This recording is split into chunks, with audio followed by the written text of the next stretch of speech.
আসসালামু আলাইকুম এভরিওয়ান। আরও একটা ডেইলি ব্লগে আপনাদের স্বাগতম। আজকে বৃষ্টির দিনে একটু শাড়ি পরেছিলাম, একটু খিচুড়ি রান্না করেছিলাম। আসলে বৃষ্টির দিন দেখলে মনে হয় একটু সাজুগুজু করা যায়, গরমও কম লাগবে। এই তো আজকে খিচুড়ি রান্নাতে চলে আসি। প্রথমে কড়াইয়ের মধ্যে আমি একটু তেল দিয়ে নিলাম এলাচ, লবঙ্গ, দারচিনি আর ২টা গোলমরিচ।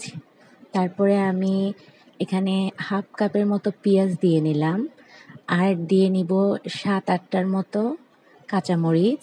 দিয়ে ভালো করে এটাকে ব্রাউন হওয়া পর্যন্ত ভেজে নেব। এই তো পেঁয়াজগুলো ব্রাউন হয়ে গেছে। এখন আমি এখানে আদা, রসুন আর জিরা বাটা একসাথে ব্লেন্ড করে নিয়েছিলাম, এটা দিয়ে দিব ২ চা চামচের মতো। দিয়ে আবারও ভালো করে নেড়ে অল্প একটু পানি দিয়ে দিব যাতে পেঁয়াজটা পুড়ে না যায়।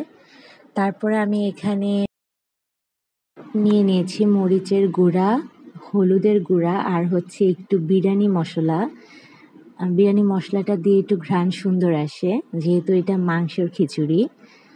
তারপর আমি ২ চামচের মতো লবণ দিয়ে নিলাম। লবণটা দিয়ে এবার মশলাটাকে কষিয়ে আমি এখানে মাংসটাকে দিয়ে দিব, মুরগির মাংস। মুরগির বোনলেস মাংসটাই আমি এখানে ইউজ করেছি।